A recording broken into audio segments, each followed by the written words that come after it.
Welcome back. In a new book, the chief strategist for Bernie Sanders' 2016 presidential campaign argues the party establishment conspired to prevent Sanders from capturing the nomination. The title sort of gives it away, How the Democrats Screwed Bernie. I spoke to its author, Tad Devine, earlier today, and here's some of our conversation. Tad, I promise we'll get to the book in a second, but in the here and now, what is happening in the Democratic Party? Is it an identity crisis? Is it a hard left versus regular left schism? I don't think there is a schism like that. I think what's happening is people are very frustrated right now, and they want someone who starts to talk to them about the issues of their lives. The issue is they can't afford anything. There's no opportunity. Everything's crushing down on them. They've got a government that's dysfunctional, and there are very powerful voices out there that are talking about new ideas and new plans to, make things work better again. I don't think the Democratic Party is nearly as divided as people think it is. I think, and what's happening in Wisconsin right now, is an example of that. You got someone who ran a campaign, the pollsters. By the way, primary polling is almost impossible, okay? Yes, when it comes to horse race. So, people are misled by that. But, people say, oh, what happened? How can this, Francesca Hong had a lead, right, thought to be the front runner, loses narrowly. Yes. Then they have a unity breakfast this morning. Yeah. Where everyone's on board. Yeah, and I'm not one of the Democrats. I am a Democrat, too. I'm not a Democratic Socialist. I'm a Democrat. And I'm one of the Democrats who doesn't want the Democratic Socialists to go out and run in November as a third party, because we're going to lose every election if that happens. Right. So I welcome them to be part of the Democratic Party, and if they participate and win, I think we should support them. So I want to get your sense, because you write in the book about the three most important things for a successful candidate: authenticity, emotion, storytelling. And I will give you three names from this cycle, and I want you to evaluate what happened with them. Abdul El-Sayed in Michigan, Graham Plattner in Maine, Francesca Hong in Wisconsin. Yeah. Okay? El-Sayed is the one who's going to go on, who won his primary. Right. Graham Plattner had Bernie's endorsements, a lot of stuff behind him, then it collapsed. Francesca Hong never got Bernie's endorsement or AOC's. Interesting. And lost narrowly. Run me through those three.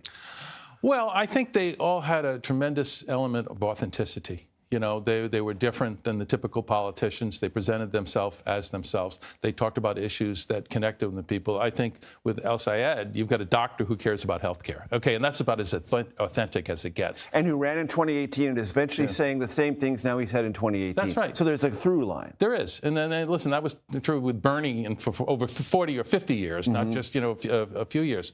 So I think you had authentic candidates. I think they had interesting stories. I think there was emotional impact. But in the end, voters are going to make decisions about candidates, not just about what they're saying, but who they are. And I think in two of those three instances, in Plattner, they started to hear some really bad things about his past, with which Hong, were discoverable but tolerated for a while. Yeah, because erroneously, I think so, because as the evidence mounted, in terms of these allegations against him, it became clear to people that this is something that probably is more likely to be true than not true. So there is an establishment versus non-establishment dynamic going on, and that's one of your gripes in your book. Absolutely. Okay. I'm not saying the establishment doesn't exist. Right. Yeah. So talk to me about that and what that is, what that thing is actually about. The Democratic establishment. Sure. What does that mean to you? Why does it send the party in erroneous ways, and why does it need to be toppled?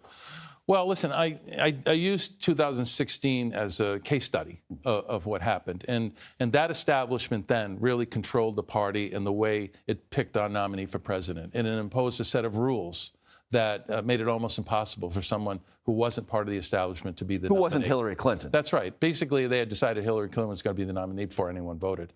And not only did they have a set of rules that favored her enormously, they also did things like, for example, make the Democratic National Committee a partner of one of the campaigns. I mean, and this stuff isn't just allegations.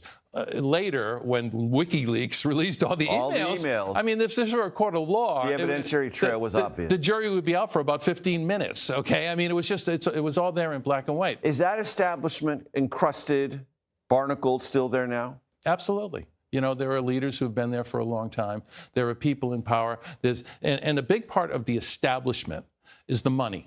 Okay, the money that flows through politics. Whose money? Well, a lot of it is it's a variety. Sometimes it's fundraisers who raise a lot of money individually. Nowadays, though, Interest groups, teachers unions. Sure. In the Democratic Party, we have groups that are important. The big money, though, right now is moving towards the Republicans because and this is my own, and I write about this in the book. I believe what happened after 2008 is the Republicans were terrified. They saw this guy, a young African-American man, Barack Obama, who not only outraised John McCain in the traditional forms of people going to, events, bundling, fundraising, but he outraised them online in massive amounts. So they had to do something. And I think what they decided to do is they decided to change the rules. They decided to make it so that people in this country can give unlimited amounts of money anonymously to campaigns. I mean, listen, I've worked on 29 campaigns outside the United States. If people did this in, Western Europe, they'd go to jail. Okay, people can't even conceive that we have a system of campaign funding that allows people to anonymously donate tens of millions, or in the case of like Elon Musk and others, hundreds of millions of dollars individually to a campaign and have no accountability for it.